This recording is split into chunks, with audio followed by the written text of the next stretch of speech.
नए वीडियो में आपका स्वागत है। आज हम लोग केमिस्ट्री के रसायन विज्ञान के 25 प्रश्नों को हल करेंगे। चलिए शुरू करते हैं। पहला प्रश्न है, पानी का रासायनिक सूत्र क्या है? तो पानी का रासायनिक सूत्र क्या होता है? H2O होता है। CO2 किसका सूत्र होता है? कार्बन डाइऑक्साइड का। NaCl किसका सूत्र होता है? सोडियम क्लोराइड का। और O2 किसका सूत्र होता है? ऑक्सीजन का। अगले प्रश्न पर चलते हैं। अम्ल का स्वाद कैसा होता है? अम्ल स्वाद में कैसे होते हैं? अम्ल स्वाद में खट्टे होते हैं। ठीक है। सिरका है, सिरके का स्वाद क्या होता है? खट्टा होता है। ठीक है। तो अम्ल का स्वाद क्या होता है? खट्टा होता है। अगले प्रश्न पर चलते हैं। सोडियम का रासायनिक चिन्ह क्या है? तो सोडियम का रासायनिक चिन्ह क्या होता है? सोडियम का रासायनिक चिन्ह Na होता है। ठीक है। S किसका चिन्ह है? S सल्फर का चिन्ह है। ठीक है। N किसका चिन्ह है? N नाइट्रोजन का चिन्ह है। ठीक है। अगले प्रश्न पर चलते हैं। पीएच का मान 7 क्या बताता है? अगर किसी का मान 7 हो गया पीएच, तो वो क्या हो जाएगा? वो हो जाएगा न्यूट्रल। ठीक है। यानी ये क्या होगा? उदासीन। ठीक है। अगर 7 से कम होगा तो क्या होगा? अम्लीय होगा। और अगर 7 से ज्यादा होगा तो क्या हो जाएगा? क्षारीय हो जाएगा। ठीक है। अगले प्रश्न पर चलते हैं। ऑक्सीजन गैस का सूत्र क्या है? तो ऑक्सीजन गैस का सूत्र क्या होता है? O2 होता है। CO2 किसका सूत्र होता है? कार्बन डाइऑक्साइड का। O3 किसका सूत्र होता है? ओजोन का। और O क्या होता है? नवजात ऑक्सीजन होता है। ओजोन जो है ये हमारे वायुमंडल में पाई जाती है और इसके साथ साथ ये हमें पराबैंगनी किरणों से बचाती है। इसकी महक सड़ी हुई मछली जैसी गंध होती है। CO2 क्या है? कार्बन डाइऑक्साइड है। जो आपके चिमनियों से धुआं निकलता है, जो ऑटोमोबाइल इंजन उनसे जो धुआं निकलता है, उन सब में कौन सी गैस होती है? उन सब में कौन सी गैस होती है? Carbon dioxide. चिमनी से जो धुआं निकलता है, अंगीठी जो धुआं निकलता है, उसमें कार्बन मोनोऑक्साइड होती है। जबकि जो अलग अलग वाहनों से जो धुआं निकलता है उसमें क्या होता है? कार्बन डाइऑक्साइड होता है। ये किसके लिए रिस्पॉन्सिबल है? CFC, chlorofluorocarbon. इसमें CO2 का भी काफी योगदान है। ठीक है। अगले प्रश्न पर चलते हैं।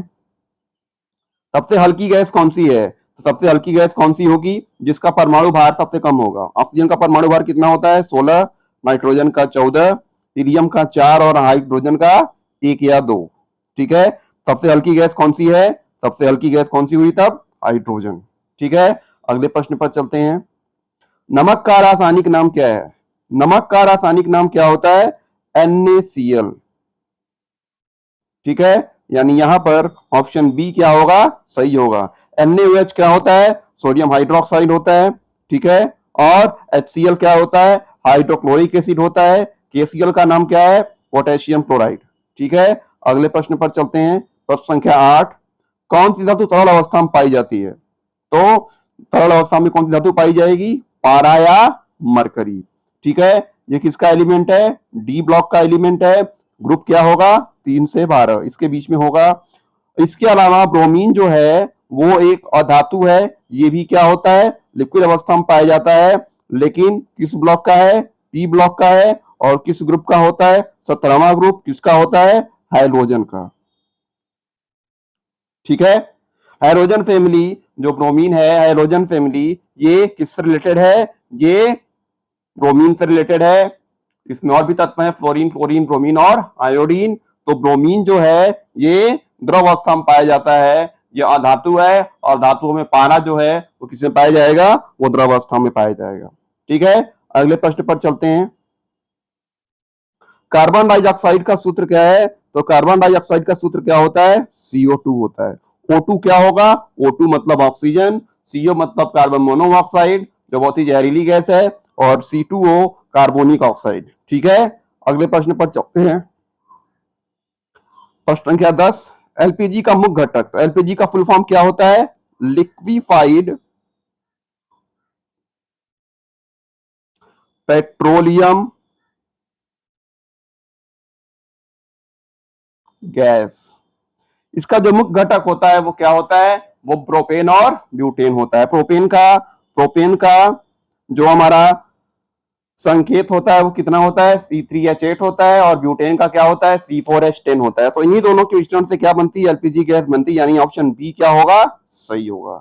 ठीक है, अगले प्रश्न पर चलते हैं। प्रश्न संख्या 11, हवा में नाइट्रोजन की मात्रा कितनी होती है? आपको पता है वायुमंडल में लगभग 78% क्या पाया जाता है, 78% नाइट्रोजन होता है, 20% के आसपास हमारा ऑक्सीजन होता है, और 2% या इसको 21% मान लेते हैं, और ये 1% जो होता है हमारा क्या होता है, 1% जो होता है वो क्या होता है, 1% हमारा क्या होता है, क्लोरोफ्लोरोकार्बन होता है। जितना ज्यादा क्लोरोफ्लोरोकार्बन बढ़ता है वायुमंडल में, उतनी ज्यादा क्या होती है, हमारे वायुमंडल में ग्लोबल वार्मिंग बढ़ती है। तो इसका जो सही उत्तर होगा वो क्या होगा, ऑप्शन सी 78%। ठीक है, अगले प्रश्न पर चलते हैं।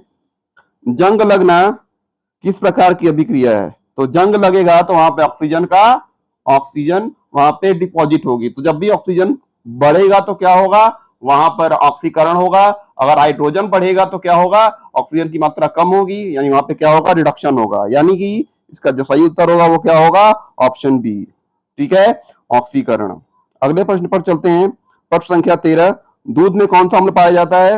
तो दूध में कौन सा अम्ल पाया जाता है, दूध में लैक्टिक अम्ल पाया जाता है, सिरके में एसिटिक अम्ल पाया जाता है, नींबू के रसों में टार्टेरिक अम्ल पाया जाता है, खट्टे फलों में साइट्रिक अम्ल पाया जाता है। ठीक है, अगले प्रश्न पर चलते हैं। हीरा किसका अपरूप है? तो हीरा किसका अपरूप है, हीरा कार्बन का अपरूप है। इसके और अपरूप क्या है, ग्रेफाइट है।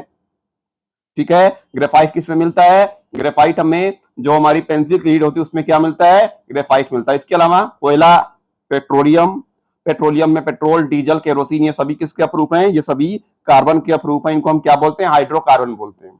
ठीक है, और कार्बन पूरी की पूरी ऑर्गेनिक केमिस्ट्री या कार्बनिक रसायन का आधार है। ठीक है, अगले प्रश्न पर चलते हैं। लाल लिटमस क्षार में कैसा होगा, लाल लिटमस क्षार में नीला हो जाएगा। ठीक है, अगले प्रश्न पर चलते हैं। आवर्त सारणी के जनक कौन थे? यहाँ पे 4 ऑप्शन दिया हुआ है, डाल्टन, रदरफोर्ड, मेंडलीफ और बोर। तो डाल्टन ने क्या किया था, डाल्टन ने एटम के बारे में बताया था, परमाणु के बारे में बताया था। रदरफोर्ड ने किसके बारे में बताया था, रदरफोर्ड ने हमें एटम के बारे में और नाभिक के बारे में बताया था। बोर ने भी एटम के बारे में बताया था, और उन्होंने आवर्त सारणी में संशोधन किया था। लेकिन जो जनक थे आवर्त सारणी के वो कौन थे, मेंडलीफ थे। इनकी आवर्त सारणी मूल आवर्त सारणी है। जो संशोधित आवर्त सारणी है या जो नई आवर्त सारणी है वो किसकी है, वो नील्स बोर की आवर्त सारणी है, जिसमें कितने ग्रुप हैं, 18 ग्रुप हैं और 7 आवर्त हैं। इसके पहले मेंडलीफ की आवर्त सारणी में आवर्तों की संख्या 7 थी, लेकिन जो ग्रुप थे वो सभी ए और बी में डिवाइड थे। First A first B, second A second B, third A third B, ऐसे करके सारे ग्रुप थे। ठीक है, उस समय 8 ही ग्रुप थे। ठीक है, अगले प्रश्न पर चलते हैं। सबसे कठोर प्राकृतिक पदार्थ कौन सा है? सबसे कठोर प्राकृतिक पदार्थ कौन सा है? सबसे कठोर प्राकृतिक पदार्थ हीरा है। ठीक है, जो किसका अप्रूप है, कार्बन का अप्रूप है। ठीक है, सोना का संकेत क्या होता है, सोना का संकेत होता है Ag, तांबा का क्या होता है Cu, और लोहा का क्या होता है Fe। ठीक है, अगले प्रश्न पर चलते हैं।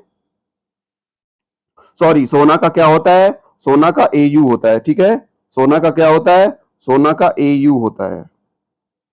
ठीक है, अगले प्रश्न पर चलते हैं। सिरके में कौन सा अम्ल सिरके में कौन सा अम्ल होगा? तो सिरके में कौन सा अम्ल पाया जाएगा, सिरके में एसिटिक अम्ल मिलेगा। ठीक है, आपको बताया था पहले प्रश्न में ही बताया था इसके बारे में। तो सिरके में कौन सा अम्ल होगा, सिरके में एसिटिक अम्ल होगा। लैक्टिक अम्ल कहाँ पाया जाएगा, दूध में पाया जाएगा। साइट्रिक अम्ल कहाँ पाया जाएगा, नींबू या खट्टे खट्टे फलों में पाया जाएगा। सल्फ्यूरिक अम्ल आपका प्रयोगशाला में बनाया जाता है। ठीक है, अगले प्रश्न पर चलते हैं। HCl का नाम क्या है, बताया है ऊपर। हाइड्रोक्लोरिक अम्ल क्या होता है, HCl। सल्फ्यूरिक अम्ल क्या होता है, H2SO4। ठीक है, और नाइट्रिक अम्ल का क्या होता है, HNO3। ठीक है, अगले प्रश्न पर चलते हैं। बेकिंग सोडा का रासायनिक नाम क्या है? तो बेकिंग सोडा का रासायनिक नाम क्या होता है, सोडियम बाइकार्बोनेट। ठीक है, खाने वाला नमक सोडियम क्लोराइड, चूना पत्थर कैल्शियम कार्बोनेट, और इसी तरीके से पोटेशियम नाइट्रेट भी है। ठीक है, अगले प्रश्न पर चलते हैं। कौन सी गैस हरी होती है? तो क्लोरीन गैस का रंग कैसा होता है? क्लोरीन गैस कैसी होती है? हरी होती है। ठीक है, अगले प्रश्न पर चलते हैं। इलेक्ट्रॉन की खोज किसने की थी? इलेक्ट्रॉन की खोज किसने की थी? जे थॉमसन ने की थी। और कब की थी? 1897 में। रदरफोर्ड, रदरफोर्ड ने किसकी खोज की थी? रदरफोर्ड ने प्रोटॉन की खोज की थी। सॉरी, रदरफोर्ड ने परमाणु संरचना के बारे में बताया था। बोर ने भी परमाणु संरचना के बारे में बताया था। और न्यूटन किससे संबंधित है? न्यूटन फिजिक्स से संबंधित है। ठीक है, अगले प्रश्न पर चलते हैं।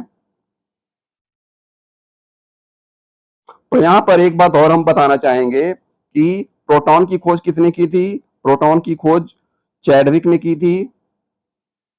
ठीक है, और न्यूट्रॉन की खोज किसने की थी? सॉरी, प्रोटॉन की खोज किसने की थी?